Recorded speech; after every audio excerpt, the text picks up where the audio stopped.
Alright, ladies and gentlemen, we are back and we've got some new cards to go over from Knights of the Frozen Throne. So let's get to this right away. Some of them are pretty cool, some of them are whatever. But we're going to talk about them and see how valid they are in the bottle of what we know going forward. Alright, so the first card we have is the Ticking Abomination. 4 mana for a 5/6 Death Rattle. Deal 5 damage to your minions. Okay. I'm going to say this right now. This is basically the neutral version of Pit Lord, except Pit Lord dealt damage to your face, which you could always recover. This pretty much clears your board.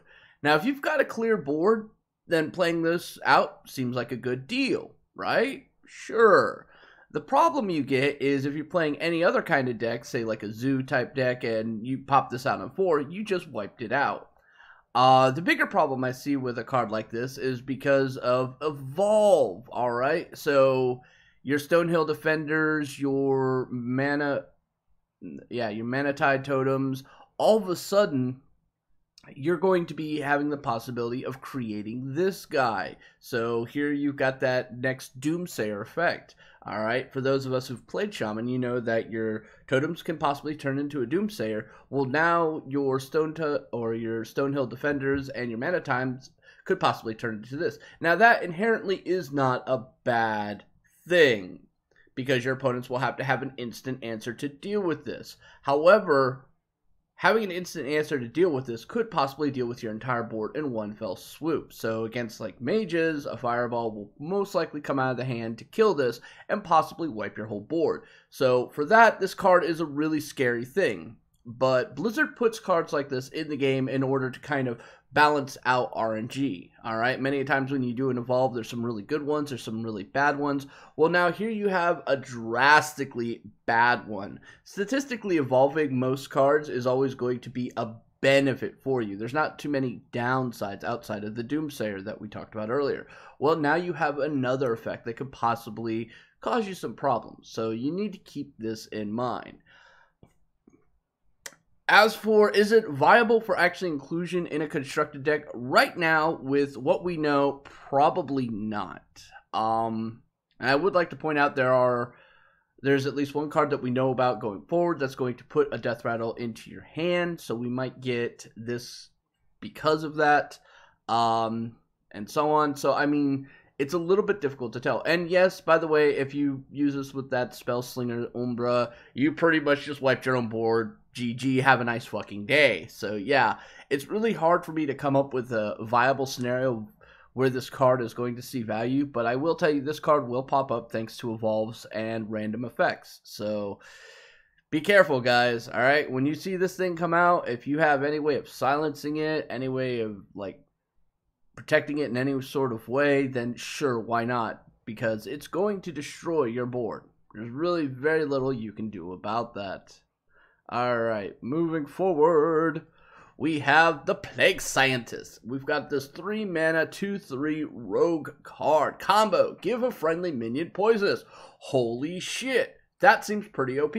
Does it though? We already have one that is a combo destroy a minion, alright? And it's a 3/4 stat body, which obviously is a little bit better here. However, at minimum, you can only play that on, say, turn 4, using, say, a backstab, and so on and so on. That's kind of cool on its own, and I think that's pretty much become a staple for rogues, but this could definitely move into a different direction with rogues. One of the coolest combinations I was thinking of with this is on turn 4, you play down Swashbuckler, and then you play down this. Well, if you're also running patches, the Swashbuckler summons out the patches, you put the poisonous on patches, and you remove a target. Or you can do this anytime during the game.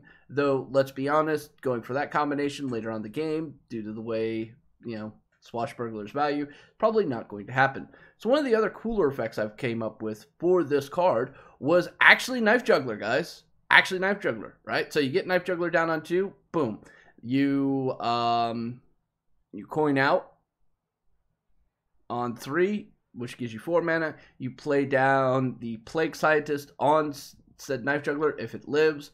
Boom. Then you drop the Swashbuckler. getting 2 more cards. So that would be 3 knives flying across the board, each one of them having the poisonous effect. Pretty good board clear if you ask me, guys. Just saying. Likelihood that that scenario and combination can actually happen is a little bit wonky, probably in the low single-digit percentile, but it's a cool combination to think about and something to kind of wrap your head around. All in all, I think the card definitely has some possibilities, and moving forward with the rest of the set, we'll have to wait and see exactly how impactful this card is, but I definitely think it's good. On arena value, I think it's fucking phenomenal. So, yeah. Alright, next up we have is the Icebreaker Shaman weapon. 3 mana, 1/3, destroy any frozen minion damaged by this. Okay, so Frost Shock is a thing in Shaman. Nobody uses it, but it's a thing. I think it's seen use once. Like in a Malagos deck. That's about it. But nobody's really used it. So this card kind of makes me think, I don't think so.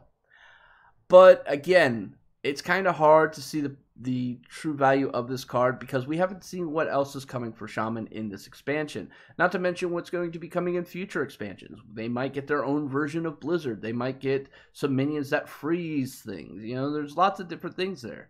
So because of that, I think we're going to have to really kind of wait and see on the value of Icebreaker. All in all, though, I'm not overly impressed with it. Moving forward.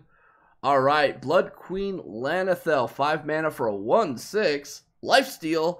Has +1 attack for each card you've discarded this game. Okay, this actually seems like a pretty cool concept, right? You know, the Disco Warlocks are getting a little bit more value in them, but we're coming up to a very big problem, alright? And that is, this is one of those cards that you never want to see in your hand until you absolutely need it. And by that point, you're either already winning or you're already dead. Discard Warlock is not in a very good place right now. There are a lot of decks that just kind of beat the living shit out of it. And this doesn't really do anything to solve that problem, but it's a new interesting tool, and people are going to play with it. It is kind of cool. Maybe with the new hero cards, this card might actually get a little bit more value. We'll have to wait and see. All in all, I love the art. I love how it looks. Arena-wise, I don't think this is going to be overly that good unless this is like the first pick you get. Because then you can start just going with nothing but discard cards and get some value here. But I don't know. We'll have to wait and see on whether or not Discard Warlock is going to be a thing moving forward. It seems like they're trying to give it tools, but I don't know if this is going to be enough. Moving on. Alright, the Blood Razor, 4 mana, 2/2 weapon for war. Wait, what? Battle Cry and Death Rattle, which means you're getting 2 effects here. Deal 1 damage to all minions. Yes, so you play this down, boom. It's an AoE. So it's kind of like the Ravaging Ghoul, but a weapon. And then it's also kind of like Deathbite as well, just without the amount of attack.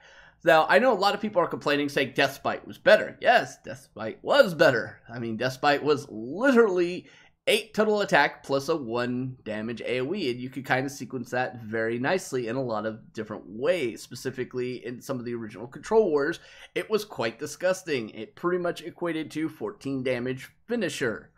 Yeah, here though, not so much. At best, you're talking about a 12 damage finisher, which, let's be honest, is not that bad. And if you're carrying certain other tools, could possibly get up to 14 as well, but besides the point. So yeah, it's not nearly as good as Deathbite, but it definitely does have some value.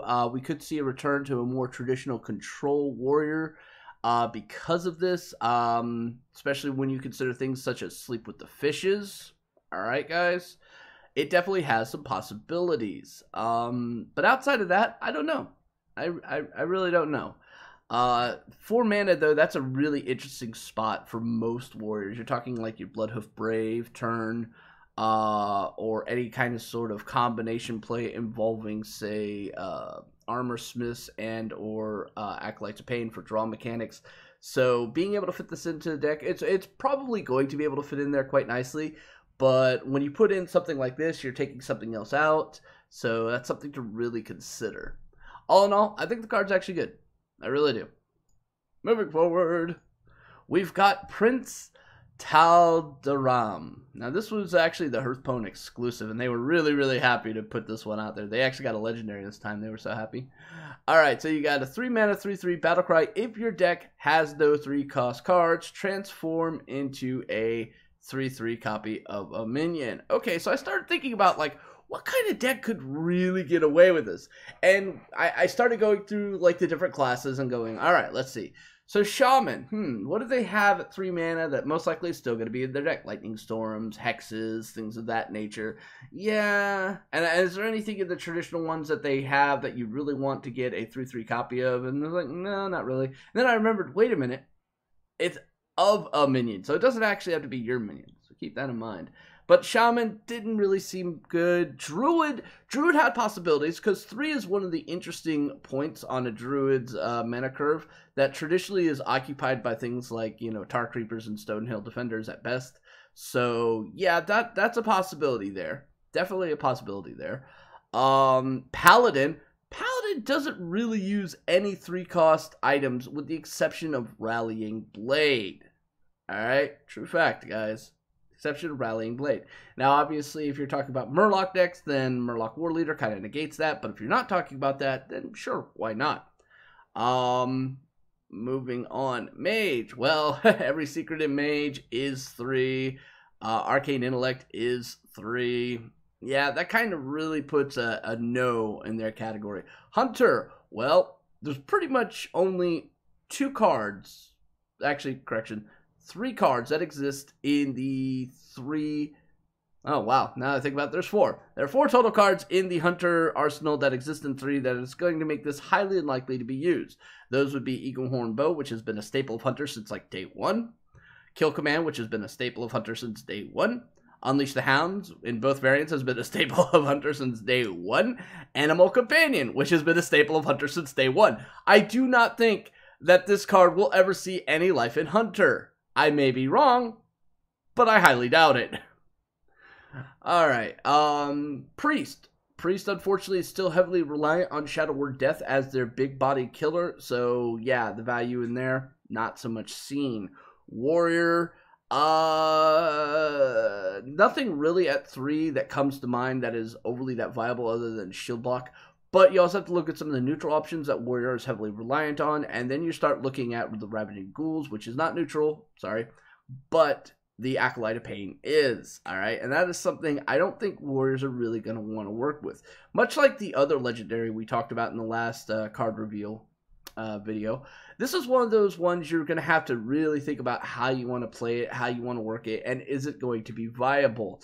Right now, I'm not 100% sure because, again, 3 is a very interesting and kind of clutch position for a lot of classes. Much in the same way the other one was talking about 2-drops is a very clutch position for a lot of classes. So, yeah, guys, I don't know. This is one of those cards I just don't think is that viable, but it's a cool concept, and we'll have to kind of wait and see how it works. Oh, and by the way, for Rogue kind of can get away with this as long as you ignore the whole SI7 aspect, then sure, why not?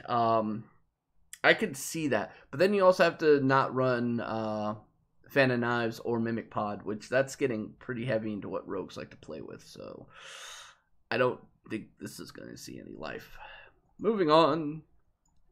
Alright, we have the Nubian Unraveler. 6 mana for a 5/5. Spell cost 2 more.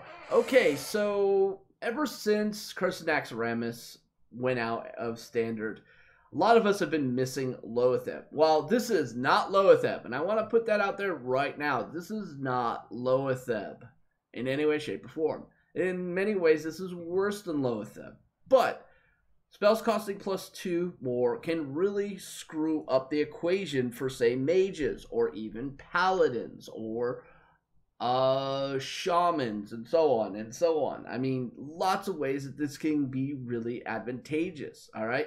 Playing this down against a mage, for instance. Oh, your ice block now costs you 5 mana. Oh, but you've only got 6. That means your whole turn is spent playing an ice block.